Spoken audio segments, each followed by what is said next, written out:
The night was quiet, the kind of quiet that pressed softly against the walls and made the small house feel like it belonged only to shadows and whispers. Laura Bennett sat on the edge of her son Ethan's bed, watching his chest rise and fall beneath the soft blue blanket, feeling the faint warmth of his tiny body, a warmth that had always been enough to keep her grounded in the years after her husband's death. It was just past midnight, the world outside her window still draped in darkness, and she had come in to check on him after a restless evening, a habit she had developed when sleep felt heavy and unreachable. Ethan's hair fell across his forehead, and the gentle curve of his face reminded her so vividly of Daniel that for a moment, the past and present blurred, and she felt a sudden ache in her chest that made her fingers curl against the blanket. She was about to stand, ready to let him rest, when she heard it, a soft, almost shy whisper that seemed too deliberate to be part of a dream. "Mom," he murmured, barely audible, and she leaned closer, her heart tightening with a mix of worry and wonder, because no one else had ever said those words in this tone, not even Daniel, not in the way that felt like it carried secrets older than time. "You don't have to be lonely anymore," he said, eyes still closed, voice low and trembling with the certainty of a child who sees things adults overlook. Laura froze, a cold shiver running down her spine as if the room itself had stopped breathing, and she blinked several times, thinking perhaps she had misheard, that the words were born from sleep or imagination, that the night had simply made her fragile heart trick her. But Ethan's hand brushed lightly against hers, a small, unconscious gesture of connection that made her swallow hard. How could a child, barely 9 years old, understand a feeling she had hidden so well, a loneliness she had carried like an invisible coat since Daniel's sudden death 3 years ago? The words, simple and innocent on the surface, landed in her chest with the weight of a confession she wasn't ready to face, stirring a mixture of fear, guilt, and something she couldn't name yet, something like hope. Laura felt tears threaten to fall, but she blinked them away, afraid that crying in front of him would ruin the delicate magic of the moment, the quiet acknowledgement that perhaps, somewhere in the universe, someone saw her heart even when she thought it was invisible. Ethan stirred again but did not open his eyes. He murmured softly, "It's okay, Mom," as though he knew she had been carrying the burden of solitude far longer than she wanted to admit, as though he had been waiting for the night to speak the truth she had buried beneath routines, smiles, and polite words to neighbors. She sat there, the room filled with shadows of the nightlight, the walls casting soft stars across his small face, and felt the paradox of being both utterly responsible for this child and utterly unprotected herself in that moment, because the truth of her heart was exposed in the simplest of sentences from the lips of a boy who trusted her completely. The minutes stretched, and Ethan drifted back into sleep, leaving Laura still kneeling beside the bed, holding the echo of his words in her chest, letting them settle like seeds in the soil of her heart, seeds that felt dangerous and exhilarating all at once. She realized she couldn't move, couldn't go back to the quiet routines of the night, because the whisper had done something more than awaken her. It had reminded her that she had lived in shadows for too long, that love and connection were not just for the past, not just for those who were gone, but for moments like this, tender and fragile, that demanded attention. The house was still, the faint ticking of a clock in the hall the only companion to her racing thoughts, and she let herself breathe slowly, tasting the strange, bittersweet comfort of being seen, even by someone so small, even by a voice half asleep. The feeling lingered.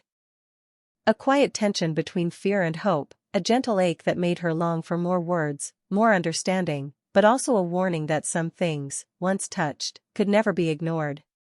She traced the curve of Ethan's cheek with her finger, memorizing the softness, the light in his lashes, and she understood that this night was different, that it would stay with her forever, because it carried a promise disguised as a whisper, a child's way of telling her she didn't have to endure the world alone anymore, that perhaps love could find a path back into a heart that had closed too tightly.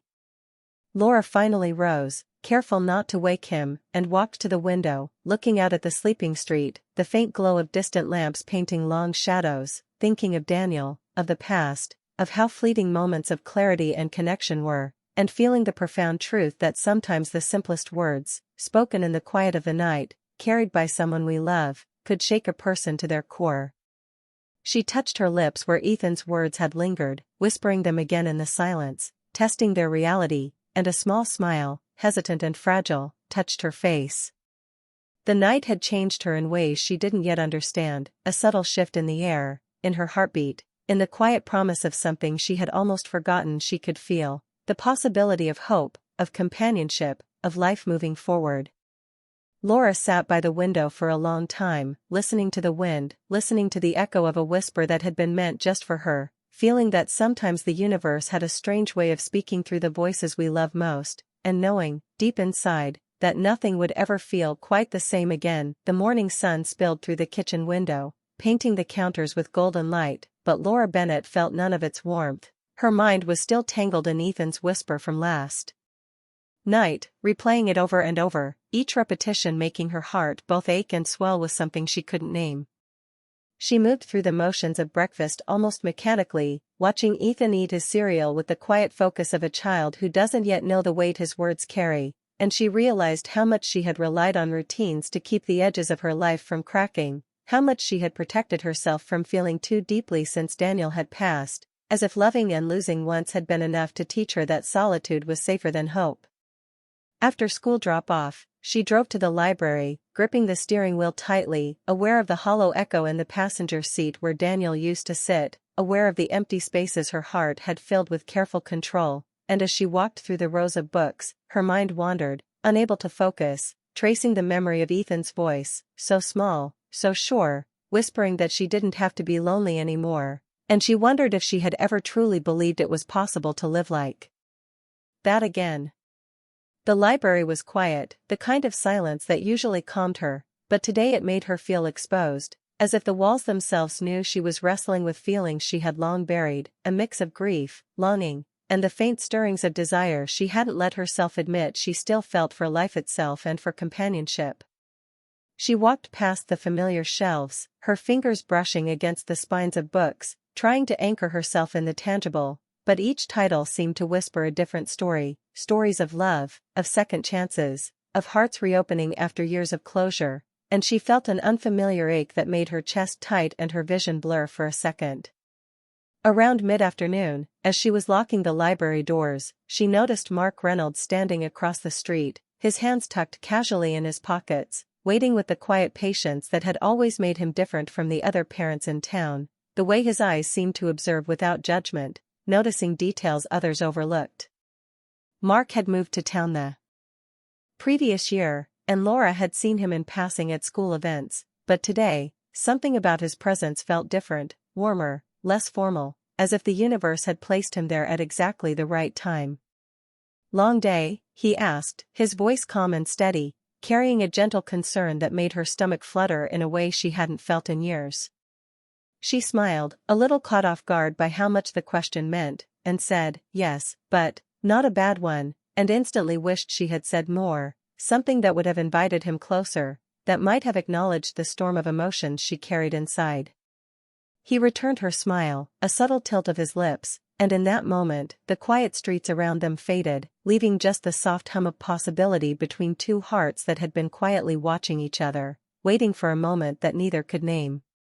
That evening, Laura sat at the kitchen table after Ethan had gone to bed, staring at the half-empty cup of tea in front of her, thinking about how much she had held back from herself and from the world, how grief had become a shield that kept both joy and pain at a safe distance, and she realized that the whisper she had heard was not only a reflection of her son's innocent wisdom but also a mirror for her own longing, a reminder that connection was not just a possibility but a necessity, a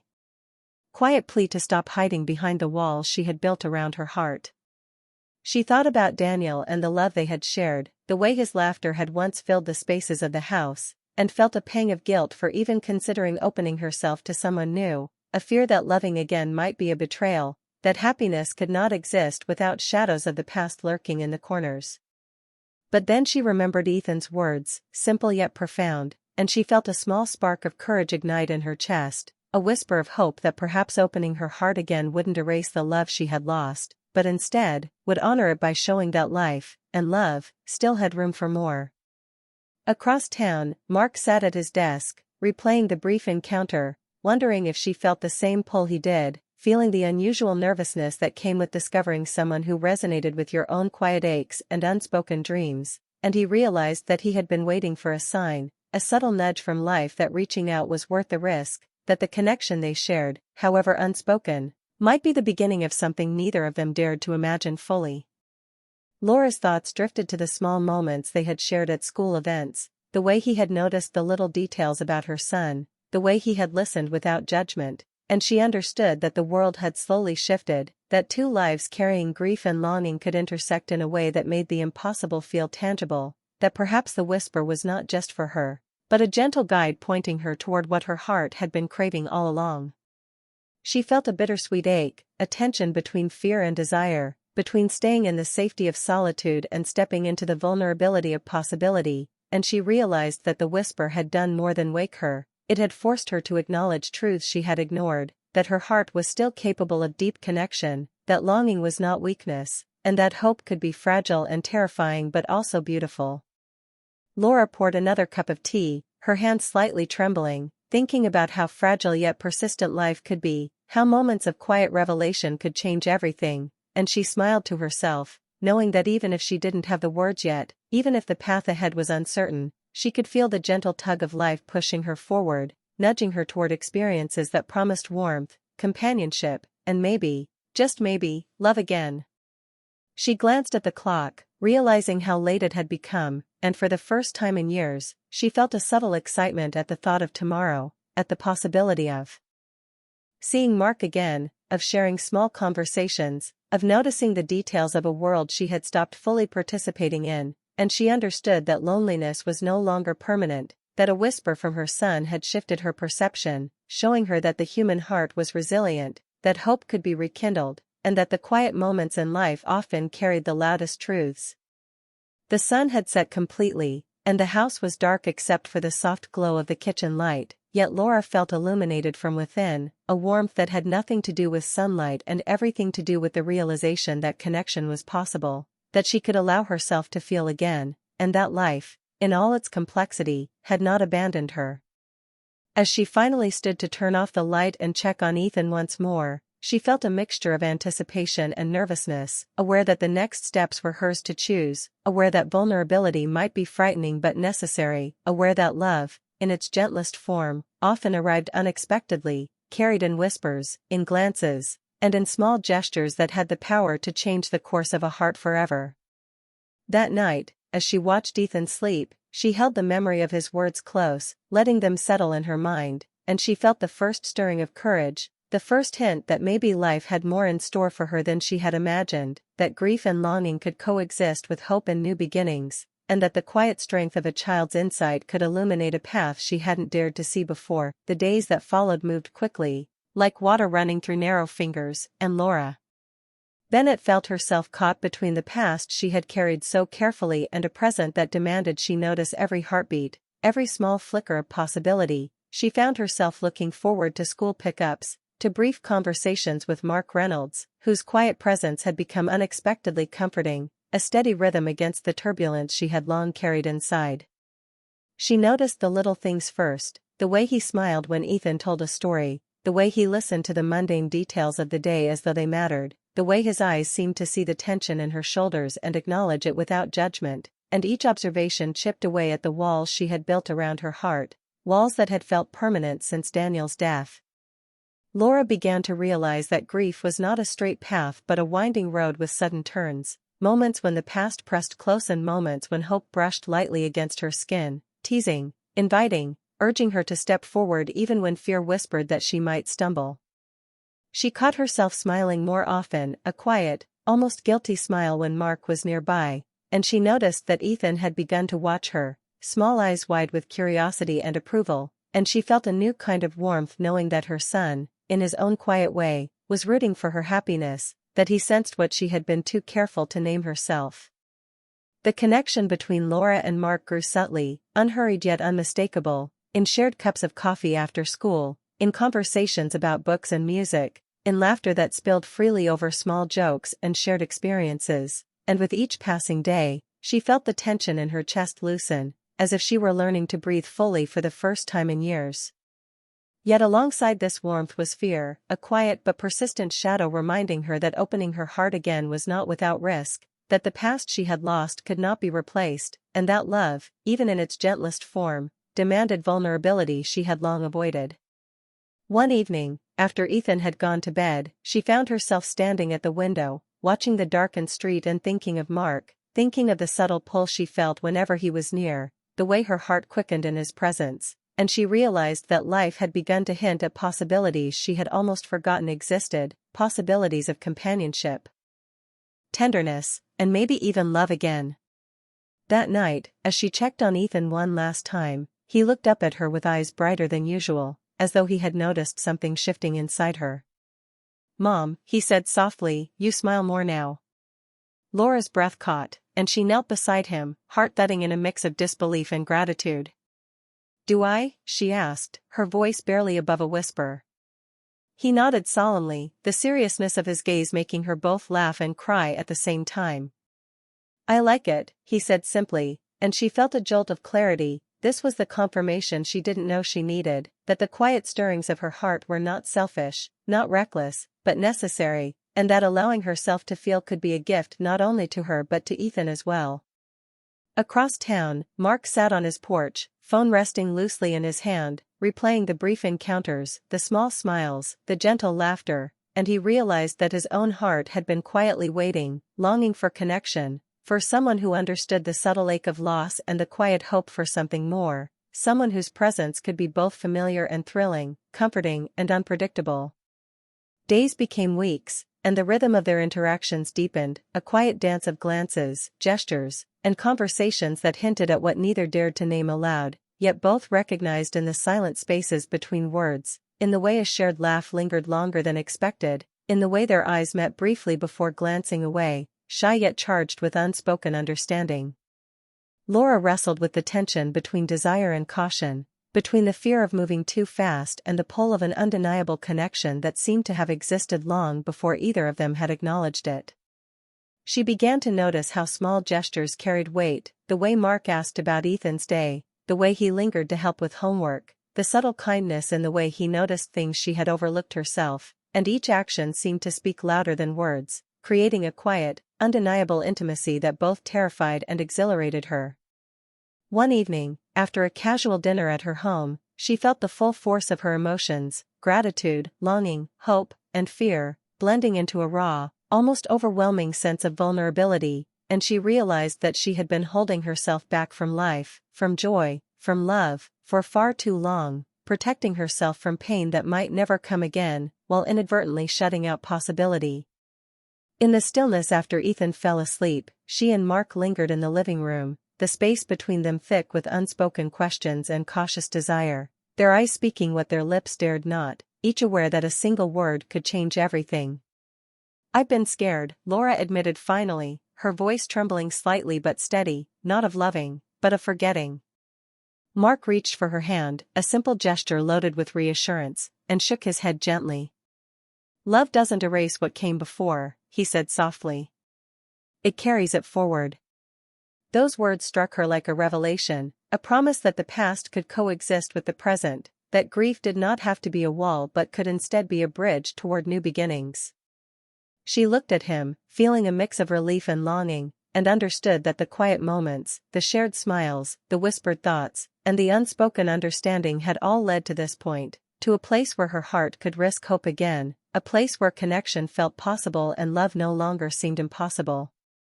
Later, she checked on Ethan once more, watching him sleep peacefully, unaware of the subtle transformation taking place in their small home, unaware that his simple observations and gentle insight had guided his mother toward embracing life again, that his quiet wisdom had softened her fear, and that the night he whispered about loneliness had been the start of something far larger than she could have anticipated.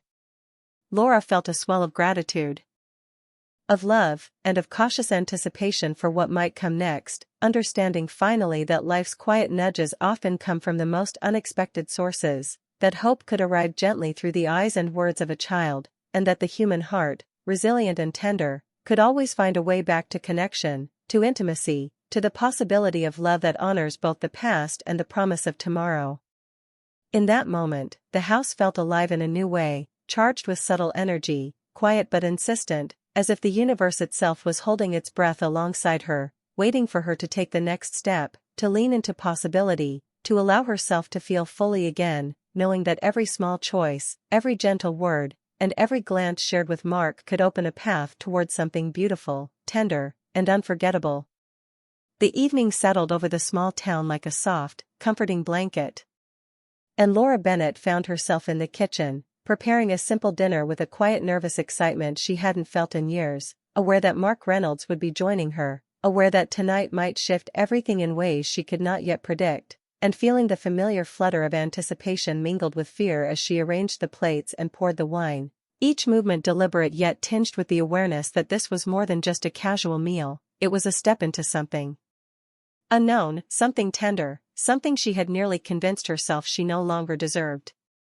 Ethan had gone to bed, leaving the house cloaked in the gentle hum of evening silence, and Laura glanced toward his closed bedroom door, smiling softly, remembering his words from weeks before, how he had noticed her smiles, how he had gently encouraged her without fully understanding the depth of the impact he had on her heart, and she realized that his small wisdom had guided her to this very moment, a moment where possibility finally felt safe enough to explore.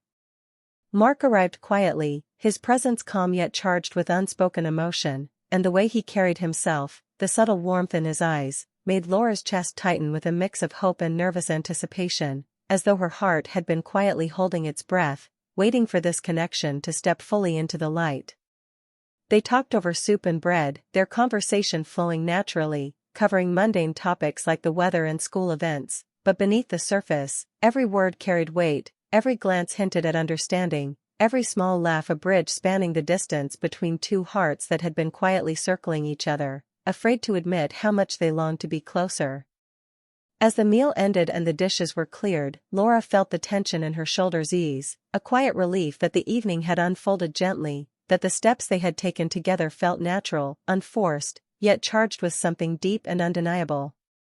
They moved to the living room, sitting on the couch side by side, the air between them thick with unspoken questions and cautious excitement, and Laura realized that all the moments leading to this point, the whispered words of her son, the quiet afternoons with Mark, the weeks of small smiles and shared understanding, had been quietly preparing her heart for this, for the possibility of allowing herself to feel fully, without fear of judgment or loss. She looked at him, noticing the soft curve of his lips, the steady kindness in his eyes, the warmth that seemed to radiate even in silence, and she felt a surge of emotion she had almost forgotten existed, the gentle, trembling hope that love could be found again, that connection could be tender and real, that joy could coexist with grief and longing. "I've been scared," she admitted softly, her voice trembling just enough to reveal the vulnerability she had carried in secret, not of loving, but of forgetting. And Mark reached for her hand instinctively, the contact grounding her, assuring her, promising that she could move forward without abandoning the past. "Love doesn't erase what came before," he said gently, his voice steady, warm, and certain, "it carries it forward," and the simplicity of the words struck her deeply, settling in her heart with the clarity of truth, as if the universe had conspired to place them in this living room at exactly the right time, to allow their hearts to speak freely through glances, gestures, and unspoken understanding.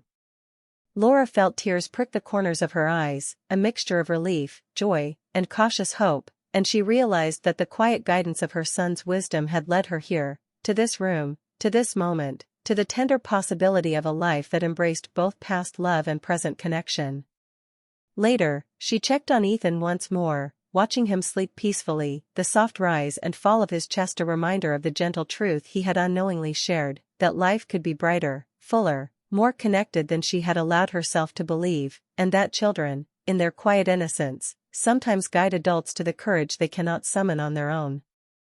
Returning to the living room, Laura and Mark lingered in the soft glow of the lamp, sitting close yet respectful, the quiet intimacy building in layers, small gestures, hands brushing, glances lingering, subtle smiles, speaking volumes more than words ever could, each moment a step toward understanding, toward connection, toward trust that had been years in the making. The night stretched gently around them, wrapping the house in a cocoon of calm and possibility, and Laura felt the walls of her heart softening in ways that were both thrilling and terrifying, aware that letting someone in meant risking vulnerability but also opening herself to joy, companionship, and the subtle, tender promise of love that could honor the past while embracing the future. She thought of Daniel, of the love they had shared, of the grief she had carried, and she realized that loving again did not mean forgetting, that it did not diminish what she had lost, but instead allowed her to live more fully, to feel more deeply, to honor life and connection in ways that grief alone could never achieve. Across the room, Mark mirrored her thoughts, feeling the same mix of longing, hope, and cautious excitement, knowing that the quiet weeks of shared smiles and subtle understanding had built a foundation that neither could ignore, that their hearts had recognized something true in each other, something worth exploring, protecting, and cherishing. As the night deepened, they continued to talk, laugh softly, share memories, and sit in comfortable silence, each aware that these moments, though simple, were extraordinary, carrying the weight of possibility, the tenderness of connection, the promise of a future that neither had dared hope for fully until now. When Laura finally stood to check on Ethan one last time, she felt a gentle gratitude, a recognition that his small, thoughtful whisper weeks ago had sparked this journey, that his insight had guided her to embrace life again, and that the quiet courage to hope, to feel, to connect, was something she could carry forward for herself and for him. Returning to the living room, she and Mark shared a quiet, lingering look, a silent acknowledgement that something profound had begun, a soft, unspoken understanding that life could be tender, hearts could heal, and love could arrive gently, patiently, and fully, without erasing the past but building upon it, carrying them both forward into something beautiful, lasting, and unforgettable. The house felt alive in a new way, filled with warmth, quiet energy, and the gentle hum of possibility, and Laura knew that she was ready to let life in, to embrace connection, to allow herself to feel deeply again, to love, and to be loved, guided always by the soft wisdom of a child who had reminded her, in the simplest of words, that she did not have to be lonely anymore, that hope could return, and that hearts, no matter how cautious, could find each other and flourish when given the chance. That night, as she turned off the lights and settled into the quiet stillness, Laura felt a sense of peace she hadn't known in years, a mixture of hope, love, and gratitude that carried her gently forward, understanding finally that life's whispers often contain the guidance we need, and that sometimes, the softest words from the smallest voices can lead us to the most profound and enduring happiness.